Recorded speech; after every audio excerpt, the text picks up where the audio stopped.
Father, we are just so thankful for the opportunity to be able to come and to share with your people and to be able to hear from you about where you would have us go, what you would have us to be about, everything that's consistent with your getting the glory, your being honored.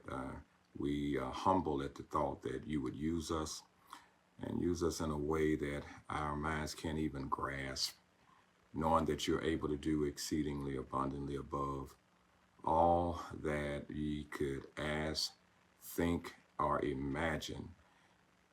And in spite of our shortcomings, in spite of our frailties, in spite of the times that we don't quite get it right, your grace, your mercy just vetoes or overrides our inadequacies, and you still love us in spite of us. And so thankful that you sent your son to die in our place, to be the ultimate sacrifice, to be the sacrificial lamb. And as a result, he's our chief intercessor, that we can come boldly before you, knowing that because of him, we can have help in the time of need. And you're so good to us, and we just thank you for all of that, for everything that you've been doing and everything that you will do and continue to do. And we just are in awe of it all, that little old us in comparison to the Almighty, that you call us yours. So we thank you in Jesus' name. Amen. So we want to pick up where we had started on New Year's Day, and that's about vision. Can you really see? There's a lot of information, a lot of great information today that we have for us to be able to get exposed to. But I want to read several passages. So start with 2 Timothy chapter 1, verses 6 and 7, and then we'll go to Ephesians 2:10, and then there are some others. For this reason, I encourage you to stir up the gift of God which is in you. For God has not given us a spirit of fear, but of power, love, and a sound mind. Then Ephesians 2:10, we are God's workmanship, created in Christ Jesus to do good works that he had prepared for us before the foundation of the world. In Psalm 139, verses 13 through 17, listen at this. For you created my inmost being. You knit me together in my mother's womb. I praise you because I am fearfully and wonderfully made. Your works are wonderful. I know that full well. My frame was not hidden from you when I was made in secret and when I was woven together in the depths of your earth. Your eyes saw my unformed body. All the days ordained for me were written in your book before one of them even began. How precious to me are your thoughts, God. How vast is the sum of them. Then Psalm 37, verse 4 and 5, and then verses 23 and 24. Take delight yourself in the Lord, and he will give you the desires of your heart. Commit your way to him, trust in him, and he will do it. That's Psalm 37, 4 and 5. Verses 23 and 24 of Psalm 37. So the Lord makes firm the steps of the one who he delights in, that though he may stumble, he's not going to crash and burn, for the Lord upholds him with his hand. That's what he does. He upholds him with his hand. So we wonder sometimes, how are we going to be able to please God? Well, I want to get into a little bit of this, and there's so much information. So we'll just stop at some point, and we'll end up picking it back up again on next Sunday. Luke 9:23-24 says, if anybody's going to come after me, let them first deny themselves and take up the cross and follow me. In other words, they need to die to themselves. So what does that look like? So we're going to start today to talk about what does dying to yourself look like, because that's how God can use us at a maximum level when we die to ourselves. So there are some specific things that I'll read, and pay close attention. You may want to jot some of them down. This is how you know that you are dying to yourself, or you die to yourself. When you're forgotten or neglected or purposely ignored, and you don't hurt when it seems like you're overlooked, but your heart is happy that you're serving the Lord. Let me read that again. When you are forgotten and neglected, and seems like people slight you, overlook you, and you don't let it get to you, but your heart is happy because you know whose child you are. That's dying to yourself. Dying to yourself is when your good is evil spoken of, when what you want is gotten misdirected, your advice disregarded, nobody's interested in hearing what you want to say, your opinions are ridiculed, and you refuse to let anger rise in your heart or even defend yourself, but you take it all in patiently and being silent. That's what dying to yourself is.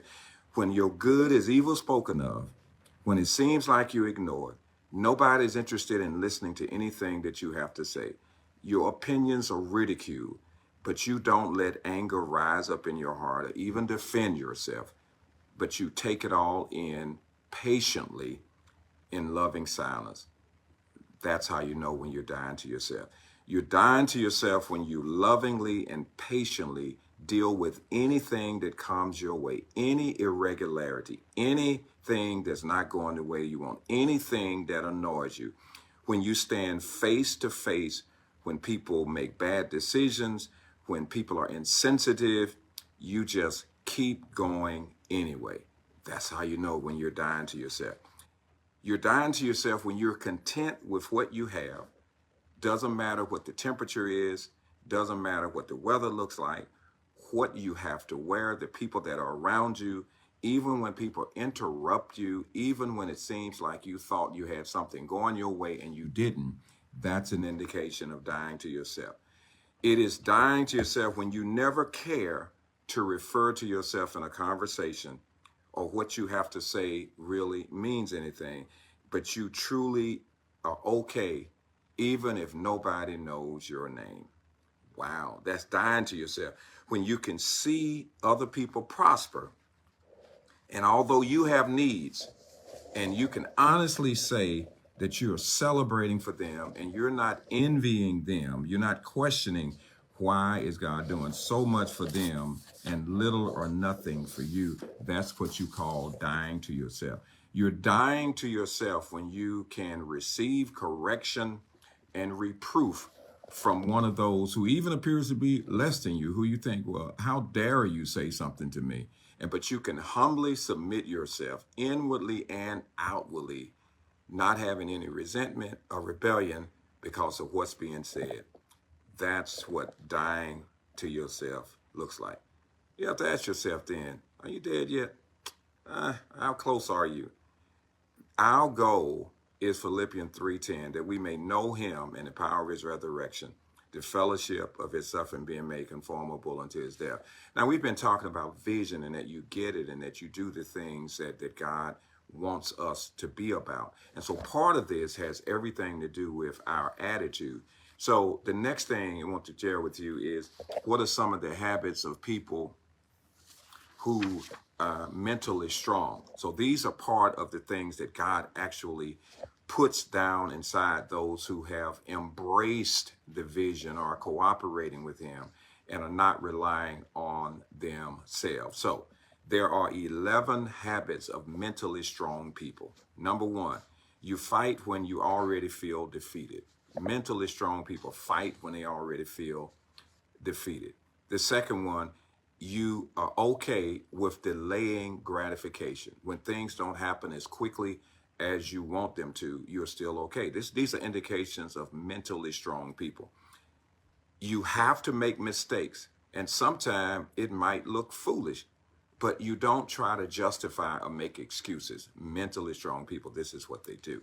Number four, mentally strong people understand how to keep their emotions in check. They are not all over the place.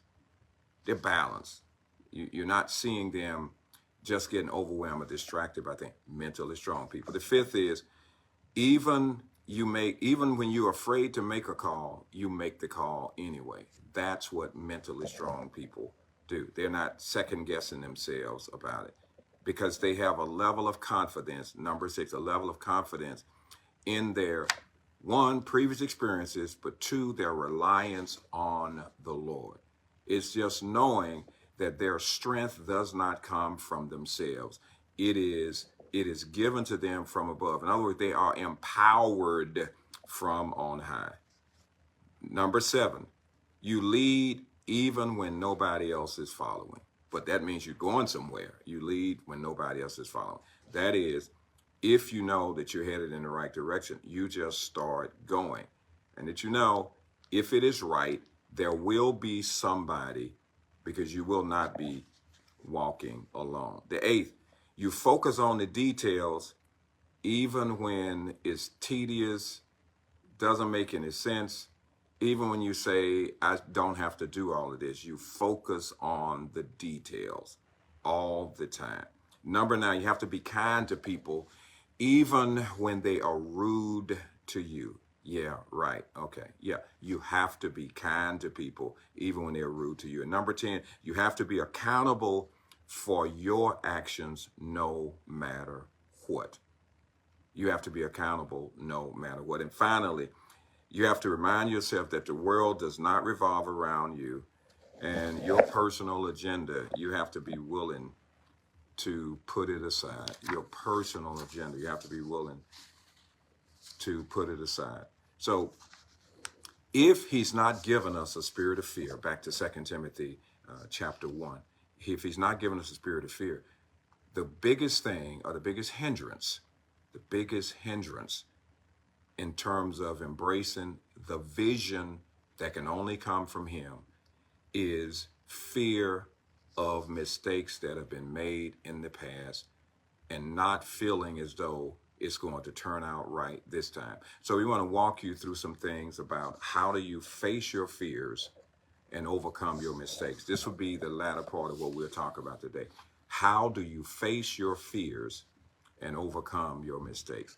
The first one, we have to come up with a new definition of failure and success, a totally new definition. Because what happened, we isolate events too many times in our lives and then label them as a failure, which is not very good. So there are some events that will allow us to understand failure, because we have to look at it differently. So let me give you 7 things about failure and say to you what failure is not. So this is very important. Number 1, failure is not avoidable.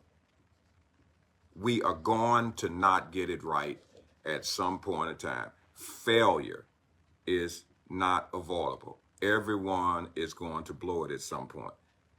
Number 2, failure is not an event. It's a process, not an event. It's a process.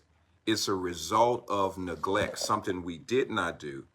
And success is really not a destination. It's a journey. It's something that's ongoing that you take. So success is a process, and so is failure. It's everything that you're doing on a day-to-day basis. So you decide, if you get distracted by an isolated thing, then it really is going to get you in trouble. Number 3, failure is not objective. Now, what does that mean?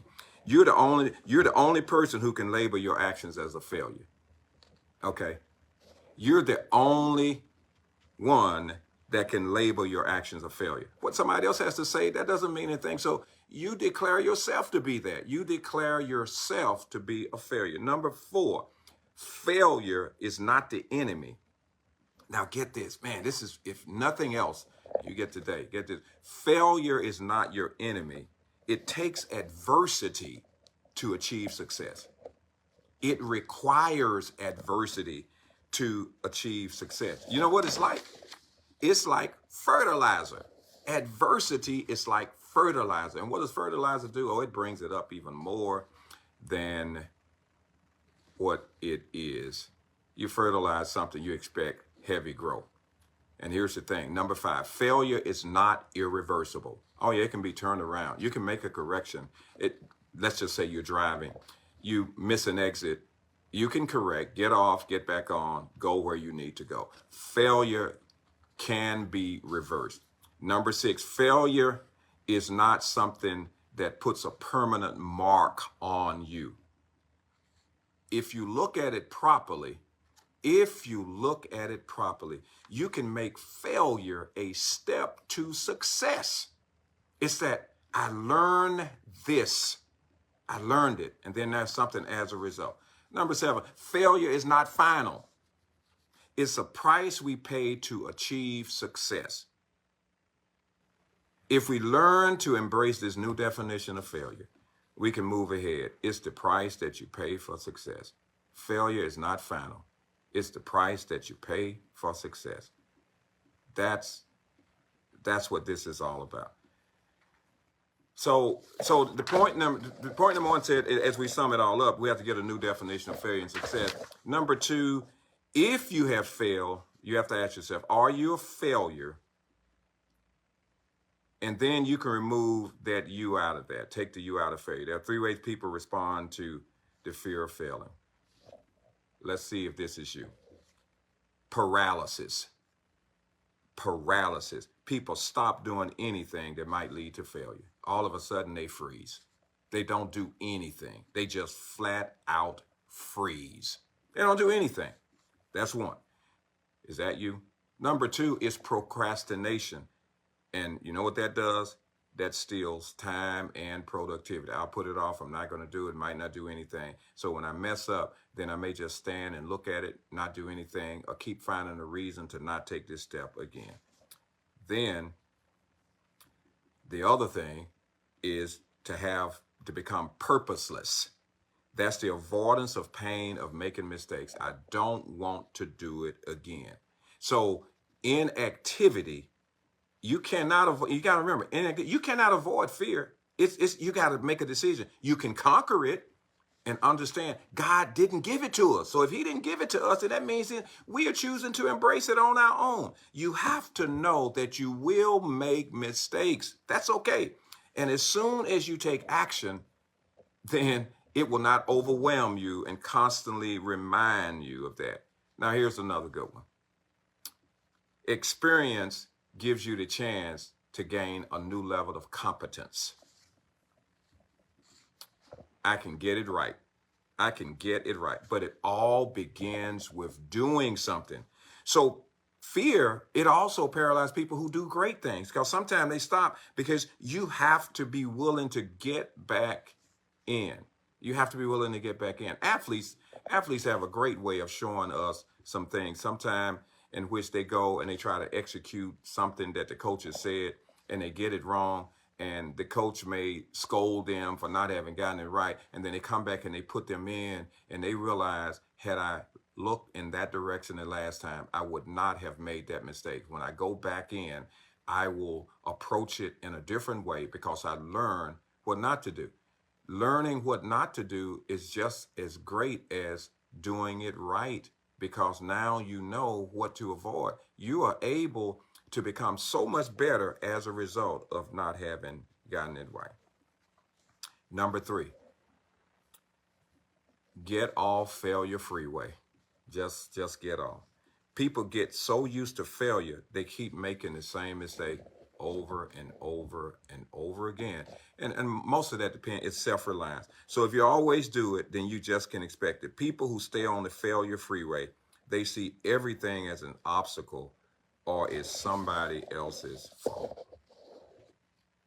Blame somebody else.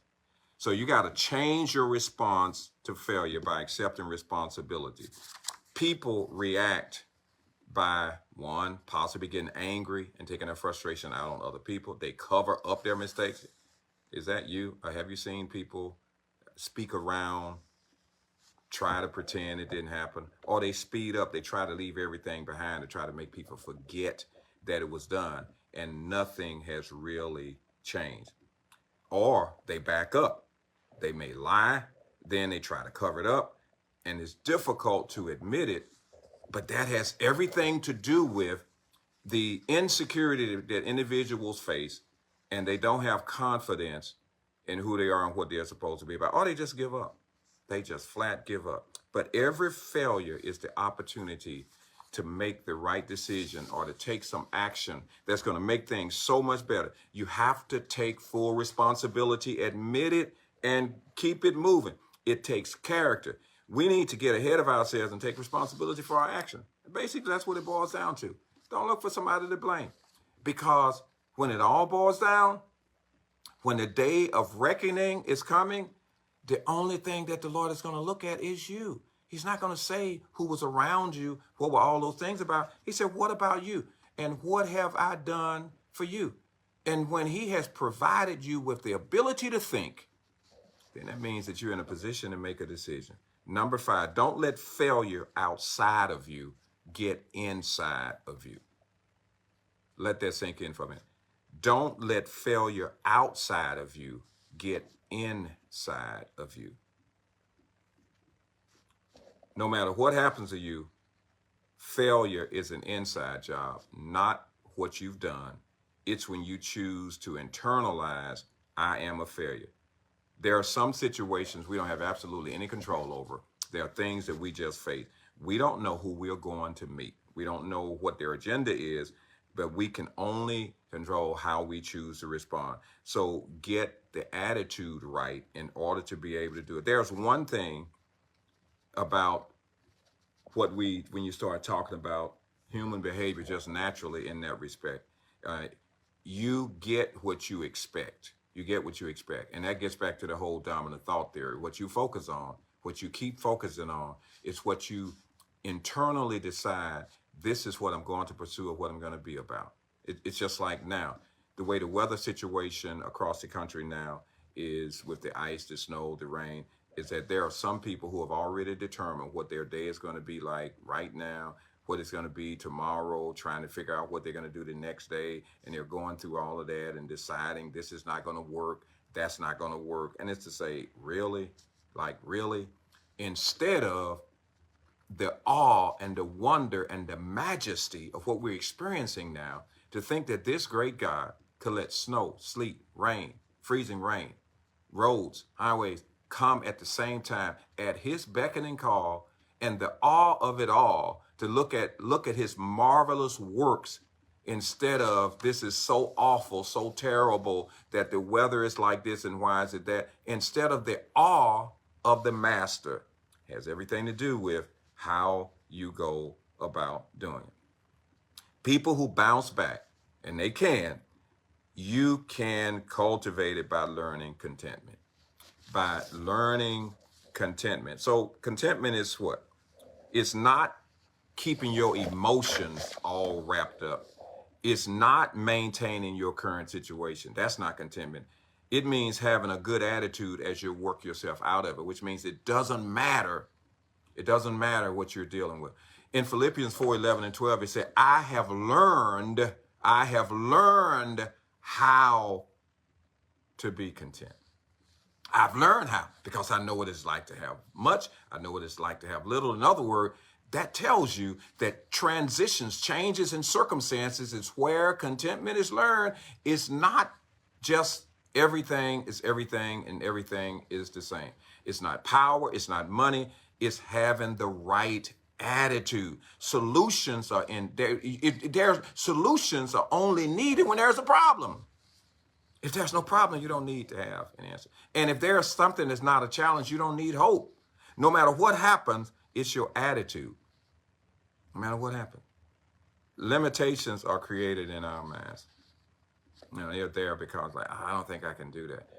Can you honestly look at some things in your own past, you personally now, that you never thought would turn out a certain way, and you were doing things that you thought were well past what you could potentially ever do at any point. At any point. I mean, that's what this is really all about. So, and we're talking about facing your fears and overcoming your mistakes now. Point number 6, say goodbye to yesterday, because you can't go back and do anything about it. If you don't learn something from it, the value of yesterday, what did I learn from it? What did I learn from it that can be used in today? One of my most famous quotes, and this is a petty quote, God takes our past to use it in the present to prepare us for the future. So your yesterday was getting you ready for today. Your today is getting you ready for tomorrow. So you have to learn everything you can while you can, and ask yourself, is your past holding you hostage? Because you got to say goodbye to yesterday. Is your past holding you hostage, that every time you reflect on something, you're thinking about what did not? What did not? If you learn how to get the things behind you and move on, it's important. In Philippians 3:12-14, it says, forgetting those things which are behind. That doesn't mean ignoring. There's a difference between ignoring and forgetting. The forgetting says, I'm not so focused on it. So focus on it in that regard. It's that I am forgetting and pressing because I'm in pursuit of something that's different. You get it, you can move on. Tragedies don't have to stop a person from being productive and moving forward. I mean, there are just things that just happen.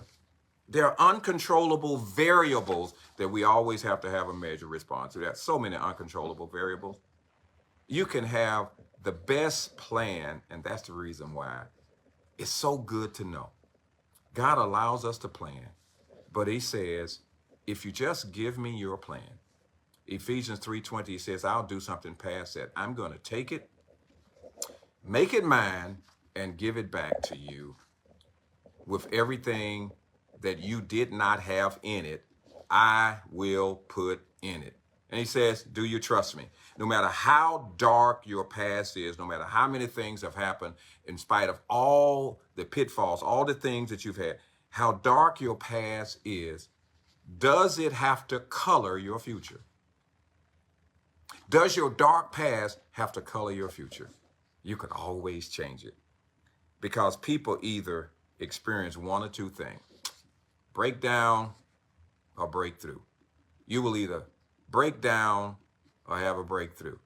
And this all depends on you. You have to decide. Do I want to have a breakdown as a result of my experiences, or do I want to have a breakthrough? I just can't wait to get excited to say, here is an opportunity. Because when you know that you don't have an answer, that's why it's like, you have to have situations where you don't have the answer for.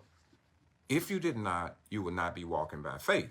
Hebrews 11:6 says, without faith, it's impossible to please him. So there has to be things that are there that will not allow you to have the answers in your intellect or in your limited capacity to think. That's the wonderful things about it. So what are some signs of being held hostage? Being held hostage. When you comparison, you're looking at your situation, you're looking at somebody else, that will keep you hostage. Rationalizing, justifying why you didn't get something done will keep you hostage. Isolation, shutting yourself down, staying away from other people, not wanting to say I'm having a tough time. It's okay to say I am struggling. It is okay. You are not the only person. You are not the first one. You will not be the last one who's struggling, who might be discouraged, you need to talk to somebody, because they may just have the exact word to say to you. Because it's clear that if you're not talking to him, you get discouraged when you're not in touch with the Lord. So therefore, you need a human to stand beside you who knows him and who is not discouraged, to speak some words that will edify and build you up. Regret. When you start to regret, it's draining. It takes energy. It takes energy away from you. And not to mention bitterness. It's of not processing the old things that have happened. The old things that have happened. They zap everything out of you, because what you have not been healed from, you most certainly will be controlled by today, because you will end up you spend so much time and energy trying to protect yourself from getting hurt again. It's okay. Your past hurts will make you bitter or better. You got to decide, what are you going to do with that? You got to start acknowledging the pain. Forgive others. You got to start acknowledging the pain. This is not good for me. I don't like it. And it's okay to say it. But if you so want always to make people think that you're smiling all the time, and you know that's not really you, you need to just say, I am really struggling. But start acknowledging the pain. Forgive other folk who have hurt you. And in some cases, they have not hurt you. They really haven't. It was just how you took it. They had no intention. They were not doing anything to you, but you took it that way. They did not hurt you. You just took it that way. We have some people on a list. They did not do a thing to us, but we decided in our mind that they did. They did not do anything. In fact, they didn't even notice us. You know, they didn't even putting us in their mind like that, for real. Number 7, change yourself. Change yourself, and your world will change. Because you got to ask, who's the one that keeps making the same mistakes? Is it you, or is it somebody else? You got to change how you're looking at that. So if you're continually facing obstacles, make sure that you are not the problem. Make sure it's not you, because you take you everywhere you go. Wherever you're going, you show up. And then as a result of that, then are you noticing that if it's the same thing that keeps happening, maybe it's not other people. Maybe there's time for you to do a reset. Why are people hesitant to change? They don't know what their strengths are. That's why people hesitate. Like, I'm not sure. That's why sometimes you just have to say, please help me. Please, please, please hold my hand, walk me through it. Everyone needs a mentor. Everyone needs somebody who's further down the road during those times, to encourage them. But you also need to know a mentor can't help you if you're not honest with them. It'll just be the same thing. It'll be in name only. Here's what you need to reach your potential, to walk in the way, walking through this vision, walking through what God has. Because you can spend so much time planning and laying things out and setting goals and doing all that and still get nowhere. Great goals, it's just like in athletics, great game plans, but it's the execution. In order to get there, you have to see yourself clearly, be honest with yourself, and say, this is good and this is bad. But the good and the bad, it's me. This is really me. Admit your flaws accurately. Just be honest with yourself. Own up to what you do. Just own up to it. It's okay. Work on your strengths. Work on what you do well. You say, well, I don't do anything well. Yeah, well, not true. That's not true. That's just because you've been beat down in your thinking by past experiences, and you don't seem to have a track record of something that's been beneficial. The fact that you are still alive, the fact that you are still sane, still breathing, gives you the opportunity to make a shift. But you got to be passionate about it. I mean, you got to commit yourself to doing it. You have to commit yourself to doing it. Not pursuing what you want. Not pursuing is a motivation issue. Or let's use it another way. It's a faith issue.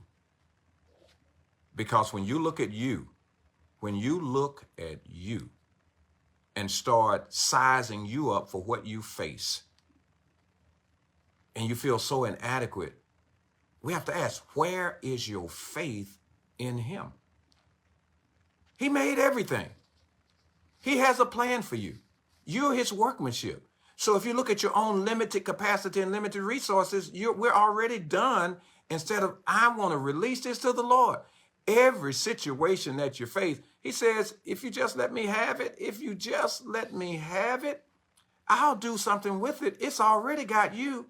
It already has you. So if it already has you, then why would you keep holding on to it? And it keeps you there. Let me have it, because he says, I can put in you what needs to be put in you. I really can. I can put in you what needs to be put in you. If you allow me to, I'll make a trade. I'll take what you're not able to do. And put in you what is necessary for you to do it, if it's a part of my plan. Now, just remember, only if it's a part of his plan. So it just adds a result of that. So, number 8, get over yourself and start giving yourself. Get over yourself and start giving yourself. Get over yourself. How about this? Everybody else has. Get over yourself. And don't take you so seriously. That might help. Turn attention away from yourself and toward helping others, so that you can maintain on an ongoing basis this ongoing basis, this servant attitude. Anybody can touch the life of others and make a difference.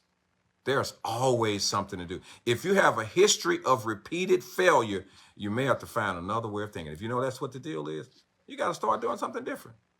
And the only way your thinking is going to change, you need more information. You need a different perspective, and it's not going to come from you. Because if you have your own set of thoughts the way they've been, guess what? They'll still be the same. You need to talk to somebody else. You need to spend more time in the Word, and you need to talk to people and tell folk, and, I'm not okay. I'm not okay. I don't like me like this. It's okay. You have to take another step. You need to think of others and not just to be self-absorbed, because it's so easy to do it. Most people are too insecure to help other folk. They're too insecure to help others. You can overcome insecurity by looking at how you can be an asset to other people. That's how we do this. Develop a giving spirit, help to overcome these feelings of deficiency in a positive way. If you want God to do on your behalf these tremendous things, go help somebody else achieve what they're trying to get done. Go serve somebody else. If you want to see the vision carried out in your life, walk alongside someone who's carrying out theirs right now. Go celebrate somebody else.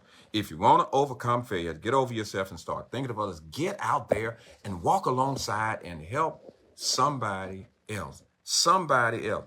So how do you add value to other people? Like, well, what can I do? Put others first in your thinking when you meet them. You try to think about, how am I going to be an asset to them? Find out what they need and what they value. You wanting to find out. Yesterday, I just say this. There may have been 5 people. Every store I went into yesterday, I tipped everybody from Home Depot to this place. I just giving stuff away, because the way things were and the thoughts that people have. I said, hey, will they let you accept a tip from just in this place? I just started giving and just started doing it and started just taking the time to just give things to people, because it was going to help to make their day, and was excited to be able to do it. How they spend their time, that's how you want to look to see, what are you able to do to be an asset to somebody else. Maybe you can start praying for somebody. Meet the needs of others with a great attitude. Offer your best with no thought about what you're going to get in return. Did you know giving is the highest level of living? I said, well, what are you talking about? God so loved the world that he gave. He so loved that he gave. So the highest indication of living like him is giving. It's doing something for somebody else. It's doing something for somebody else. Number 9, there is a benefit in every bad experience. You get the positive impact. There is something there that can help you, even in the so-called worst thing that you may have thought that you had experienced. If you survived it, there's an opportunity for you to thrive. If you survived, there's an opportunity to thrive. I want to circle that. If you survived, it's an opportunity to thrive, because there was something that you only could get by that experience. And the only way you can get ahead, listen to this: fail early, fail often, and fail forward. Fail early, fail often, and fail forward.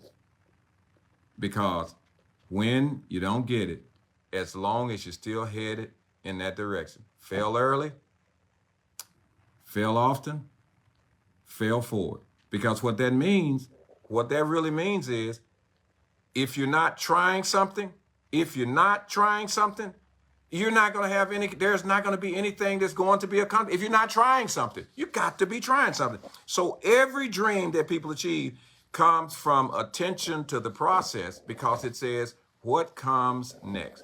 But every step of the way, you ought to be enjoying it. We'll say it again.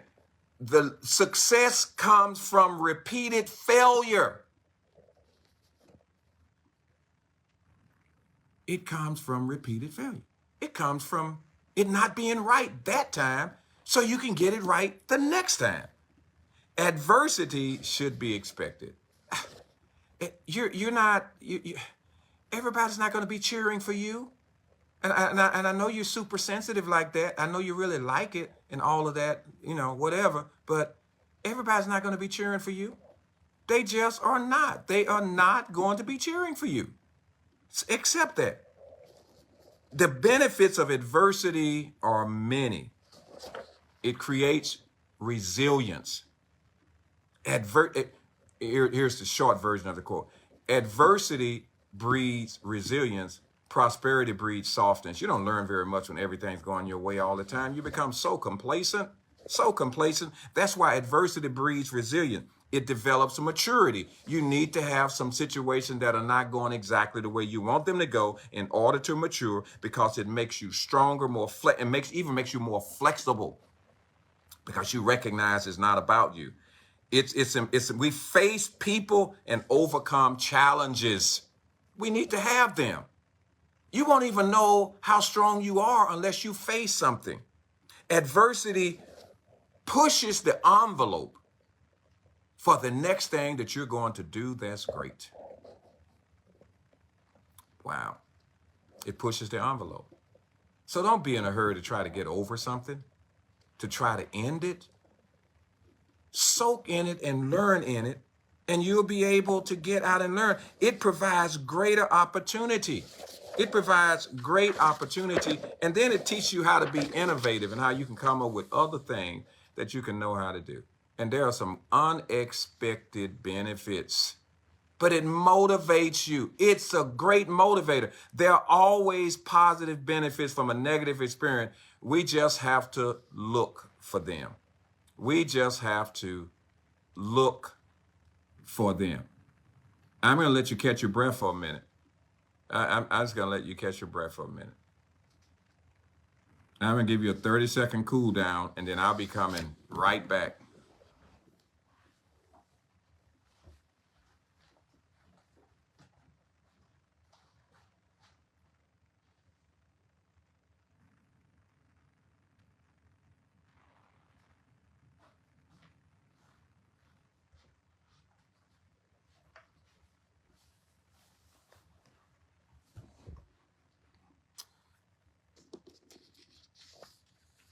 Okay, that's enough. That's 30 seconds. That 30 seconds is enough. We're back. Number 10.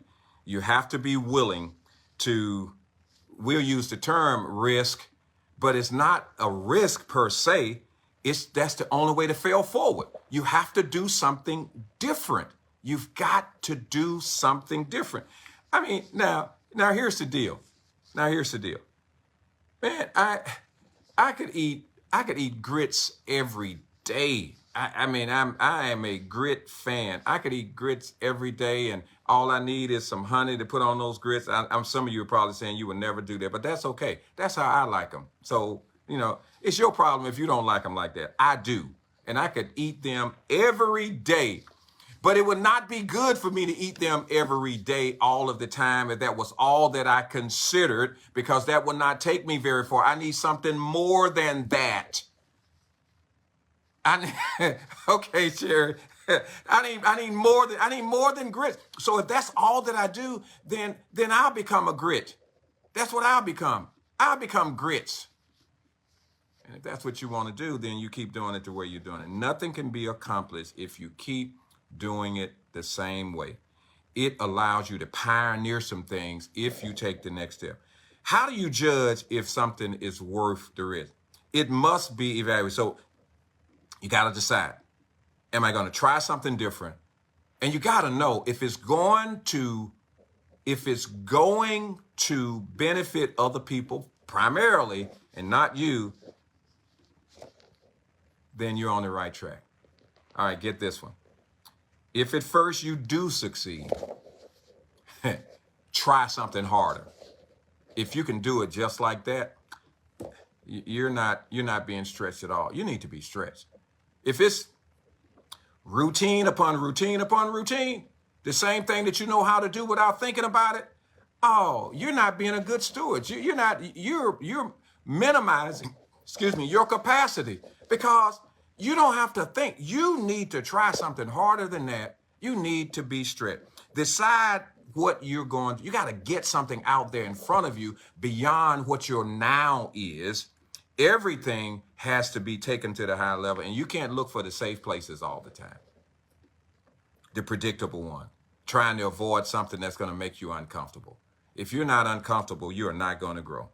Because if you stand still, you won't do anything. The more you stretch, the greater the impact of your life, how it's going to impact you and also impact other people. People fall into one of these two traps. Now you kind of notice these traps. Now there are 5 of them. There are 5 of them. First one is the embarrassment trap. What will people think if I mess up? Yeah, whatever. They're going to think anyway. So what will they think? You don't know what they will think. You don't know. So you don't know what they're going to think. And it doesn't matter anyway.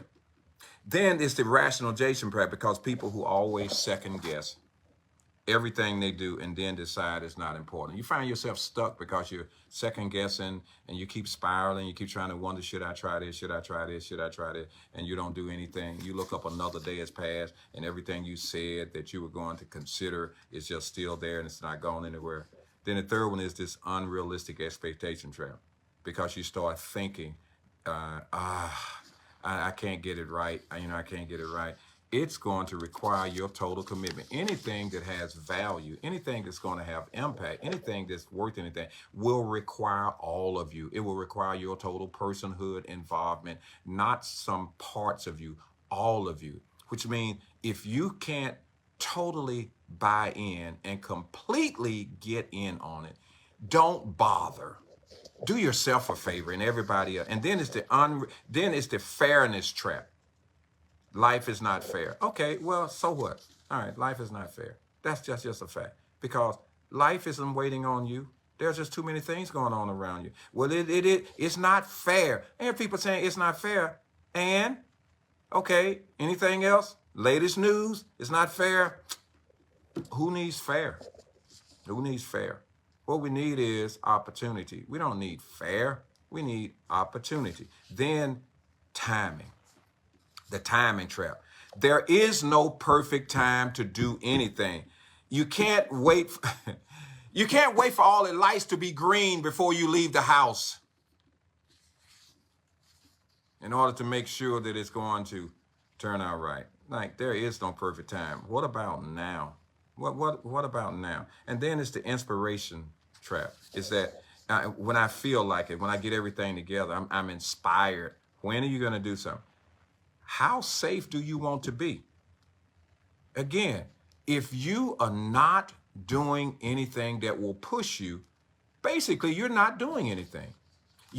What you're doing is you're existing and not really living. Jesus said in John 10:10, he came that you might have life and life abundantly, which says there's more than the norm. There's more than just doing what you've always done because that's what you know. It shouldn't be all the time, every time somebody see, oh, I know what they're doing. You know what they're going to be doing. Oh, you know where to find them at this time, because that's just what they do. And that's all that they do. Point number 11, and we're almost done. You learn from a bad experience so you can make failure your best friend. Is either your best friend or your enemy. Either you say, I am so glad that I found out what I found out. What I found out. If you learn from your failure, then it can become your best friend. It say, what I know now has helped me to be in a better position. Again, it's just making sure that your attitude is right. Because after failure, then you have to ask yourself, what are you going to do? And here's some questions that you can ask when something hasn't gone quite the way that you wanted to. The first one is, where did things fall down? I need to go back and take a look. What do I need to do different? And did you make mistakes? It's okay. And did the people around you make mistakes? And this is why you're paying attention to the details of what you're doing and what you have gotten yourself into. And it's okay. And was what happened truly a failure, or did things just fall short? Was it something that you never should have been doing in the first place? In a lot of cases, it's something you probably should not have been doing because it didn't fit. It did not fit who you were. But you got to remember, success is contained in failure because you learn something from it to say it will help me further down the road, because it all should be helping you to develop an attitude of gratitude. You should be so excited. An attitude of gratitude. Did you know that did not go exactly the way I thought it was going to go? But yet I'm still here, and there's something that I can use that's going to be able to help me. Who can I help with what I learned? You learn as much as you can so that you can help others people with it. In 2 Corinthians chapter 1, starting at verse 3 says, the comfort that we receive is so that we can comfort others who don't have hope. So it's ministry. Ministry springs out of the challenges that we face, and God's building our toolkit to be able to help others. That's why every experience has value, and don't ignore it or try to forget it. Look to see how it fits in for everything else that you're doing. So point number 12, and again, we're almost there. Work on the weaknesses that weaken you. Work on the weakness that weakens you. Now, there are 10 reasons why people fail, and we're almost there. Many people have blind spots about themselves, so that's not one of the 10, but well, we didn't make that number 11. One of them, people have blind spots about themselves because you can't fix something that you don't know exists. Now, here are the primary reasons why people fail. 1, poor people skills. That's the top reason why people fail. Poor people skills. They don't get along with anyone because they're so focused on themselves. It will take you further than any other thing about your character, about your personality, than anything. It doesn't matter what you know. It doesn't matter what you know, where you've been, how much resources you have. If you don't know how to get along with people, you got no chance. The second thing is a negative attitude. Bad attitude. You don't get along with people, you got a bad attitude. And you got control over your attitude, because your attitude is not what happens to you. We said a little bit earlier, things are external. Your attitude comes from within. It's how are you viewing you through the lens of sovereignty. Now, what does that really mean? If you trust him, and if you know Psalm 37, 23, 24 says, the steps of a righteous person are ordered by God. And Ephesians 2:10, we're his workmanship. He's sovereign. And if you trust him, should your attitude ever change? Should your attitude ever change about who's in charge and how he can take everything that you're experiencing and what you're doing and use it for your good, allowing all things to work together for your good, because that's what sovereignty is. And we know, Romans 8:28, that all things, everything works together for the good, not in isolation, not that individual thing, but it's working together with all other things. The other thing is that it's a bad fit for you. So it's people skills, negative attitude. The third, a bad fit for you. Sometimes a situation you just don't need to be in at all. That's why you have to talk to people. Number 4 is a lack of focus, which means you're not using what you have the right way. You got to pay attention to the details. Number 5, you're not fully committed. You can't accomplish anything unless you're totally committed. This is why people mess up all the time. Then, man, this is a good one. The unwillingness to change, just being inflexible. We come up with ways to resist because our core belief system, circle that, our core belief system, what we defend, core belief system. I am not going to change my attitude. I don't care what you say and how you say it. My core belief system has to be pliable enough to be willing to make an adjustment, or my inflexibility will cause me to not want to change anything, because I'll keep trying to tell you this is the way that I am. This is what I was taught. This is what I know. This is all that I know. But what if what you've been exposed to is not what it is at that particular time? It's a lot of things that we did based on what we knew until we exposed to something else that was a different way. You have to be willing to change your core belief system. Some people are so in love with the past, they won't make changes. They want as is to be as is. Now, if you want as is, then keep your as is, because that as is will keep you stuck versus let's see where God's going to take. As is stays as is. But if you resist change, then you're resisting the possibility of something being better or having success.